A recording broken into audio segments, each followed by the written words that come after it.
বাবুর্চির হাতের খাসির রেজালার পর আমার সবথেকে যার হাতের খাসির রেজালা পছন্দ সেটা হচ্ছে আমার আম্মুর হাতের।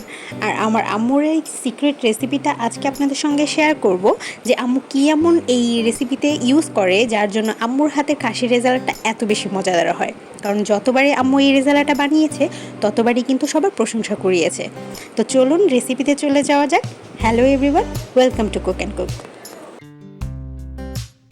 সো এই রেসিপির শুরুতেই আমি সর্বপ্রথম এখানে কিছু পেঁয়াজ বেরেস্তা করে নেব, কারণ এটা হচ্ছে আমাদের এই রেজালার জন্য সবথেকে ইম্পর্টেন্ট যে জিনিস সেটা। তো এখানে আমি প্যানের মধ্যে 1 কাপ তেল দিয়ে দিয়েছি, আর এখানে আমি এবার দিয়ে দিলাম 1.5 কাপের মতো পেঁয়াজ কুচি। তো পেঁয়াজটাকে একটুখানি চিকন করে কেটে নেবেন, কারণ বেরেস্তাটা যত বেশি চিকন করে কাটা হয় তত বেশি মুচমুচে হয়। তো এখানে আমি 1.5 কাপ পেঁয়াজ নিয়েছি, কারণ এটা বেরেস্তা হওয়ার পর কিন্তু প্রায় কমে গিয়ে 1 কাপের মতোই হয়ে যাবে। তো অলরেডি কিন্তু আমার এখানে বেরেস্তার কালার চলে আসছে। আমি এই সময় এসে চুলাটা বন্ধ করে দিয়ে এবার বেরেস্তাগুলোকে উঠিয়ে নিব। আর বেরেস্তাগুলো কিন্তু এইভাবে উঠানোর পরও আরও কিছুক্ষণ পর সুন্দর আরও কিছু কালার চলে আসবে। তো এবার এই তেলের মধ্যে আমি পুরো রান্নাটা শেষ করে ফেলবো। এর বাড়তি তেলের মধ্যে আমি এখানে দিয়ে দিলাম 3-4টা তেজপাতা, 2টা দারচিনি আর 4-5টা এলাচ, এবং এগুলোকে খুব সুন্দর মতো এবার তেলের মধ্যে একটুখানি শ্যালো ফ্রাই করে নিব। আর সুন্দর একটা অ্যারোমা যখন বের হবে তখন আমি এখানে ব্যবহার করছি পেঁয়াজ বাটা। এখানে প্রায় 1/2 কাপের মতো পেঁয়াজ বাটা আছে। তো এই পেঁয়াজ বাটাটাকে দিয়ে আমি খুব সুন্দর মতো করে ভাজতে থাকবো যতক্ষণ না পর্যন্ত পেঁয়াজের কাঁচা গন্ধটা চলে যায় ততক্ষণ পর্যন্ত। এবার পেঁয়াজের কাঁচা গন্ধটা চলে গেলে আমি এখানে ব্যবহার করছি 2 টেবিল চামচের মতো আদা রসুন বাটা। আপনাদের কাছে যদি আলাদা আলাদা থাকে আদা রসুন বাটা, তাহলে 1 টেবিল চামচ আদা, 1 টেবিল চামচ রসুন ব্যবহার করবেন। এবার শুকনো ইনগ্রিডিয়েন্টগুলো দিয়ে দিচ্ছি। এখানে দিয়ে দিয়েছি আমি লবণ স্বাদ মতো, 1 টেবিল চামচের মতো মরিচের গুঁড়া, আর 2 টেবিল চামচ আমি দিয়েছি ধনিয়া গুঁড়া। সাথে এখানে আমি 1 চা চামচের মতো দিচ্ছি ভাজা জিরা গুঁড়া, কারণ ভাজা জিরার গন্ধটা কিন্তু একটু বেশি তীব্র হয়, এই জন্য আমি এখানে 1 চা চামচ ব্যবহার করেছি। সামান্য একটু পানি দিয়ে এবার এই সব মশলাগুলোকে একসাথে মিশিয়ে খুব ভালো মতো কষিয়ে নিব একেবারে মিডিয়াম আঁচে। তো এই মশলাটা কষানো হতে থাক, পাশাপাশি আমি যেই খাসির রেজালার স্পেশাল যে সিক্রেট মশলাটা আছে সেটা রেডি করে নিচ্ছি।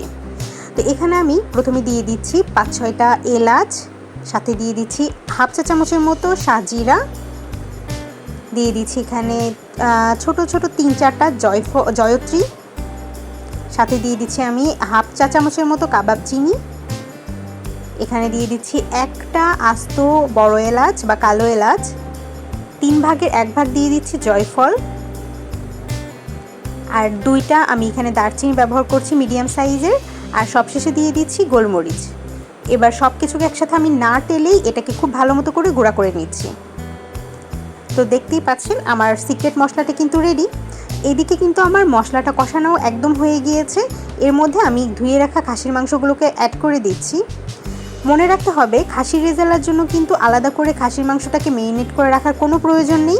এই বাবুর্চিরা যখন রান্না করে তখন ওরা কিন্তু মেরিনেশন ছাড়াই কিন্তু মাংসটা এভাবেই রান্না করে।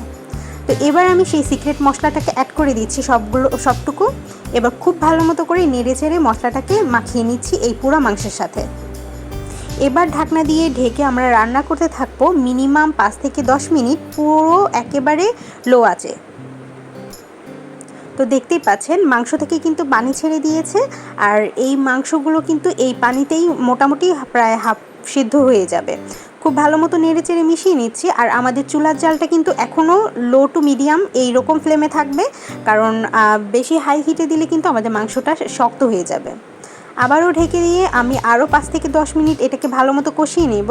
তো দেখতেই পাচ্ছেন এখানে কিন্তু মাংসটা থেকে পানি অনেকটা বের হয়ে গিয়েছে, এবং এই এই পানিতেই কিন্তু আমি আমার মাংসটা সবটুকু কষিয়ে নিব। এবার আমি গ্যাসের চুলাটা বন্ধ করে দিয়েছি, এবং এখানে আমি অ্যাড করছি 1/2 কাপের মতো টক দই। আর টক দইটাকে কিন্তু অবশ্যই ফেটিয়ে নিতে হবে।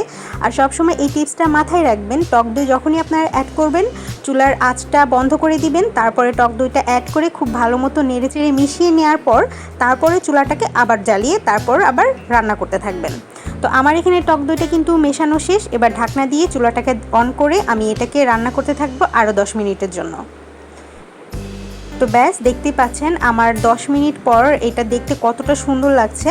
তো এইটা আমি আরও কিছুক্ষণ রান্না করতে থাকবো, যতক্ষণ না পর্যন্ত পানিটা শুকিয়ে তেলটা উপরে আসে ততক্ষণ পর্যন্ত এটাকে আমরা আরও সুন্দর মতো করে কষিয়ে নিব। তো তো মাংসটা কষানো হয়ে গেলে এবার আমি এখানে প্রায় 2.5 কাপের মতো পানি অ্যাড করে দিচ্ছি, গরম পানি, মাংসটা সেদ্ধ হওয়ার জন্য। তো এবার আমি চুলার আঁচটাকে মিডিয়ামে রেখে এই মাংসটাকে সেদ্ধ করে নিতে থাকবো। তো পাশাপাশি এখানে আমি আরও একটি মশলা রেডি করে নিচ্ছি। তো এখানে আমি 1/2 কাপের মতো দিয়ে দিয়েছি বাদাম। তো বাদামটাকে গরম পানিতে ভিজিয়ে আমি উপরে আবরণটা পরিষ্কার করে নিয়েছি।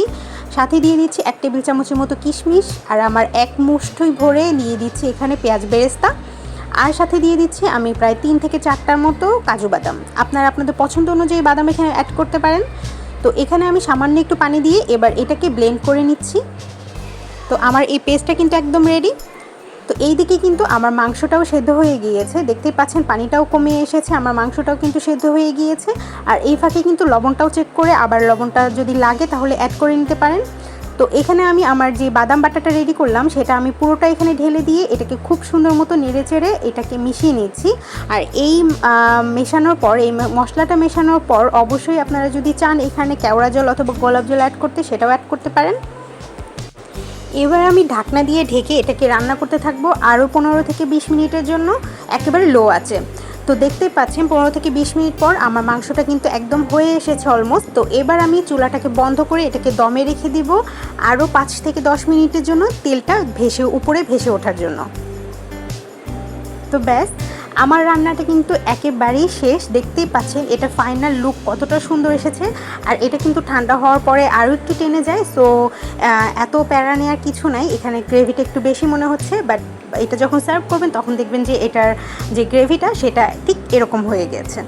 সো বাই দ্য ওয়ে, কেমন লাগলো আজকের এই পুরো রেসিপিটা অবশ্যই কিন্তু জানাতে ভুলবেন না। আর এটা দেখতেই পাচ্ছেন কতটা ক্রিমি হয়েছে, আর এটা খেতেও কিন্তু জাস্ট অসাধারণ হয়। আপনারা বাসায় একবার হলেও কিন্তু এভাবে ট্রাই করে দেখবেন।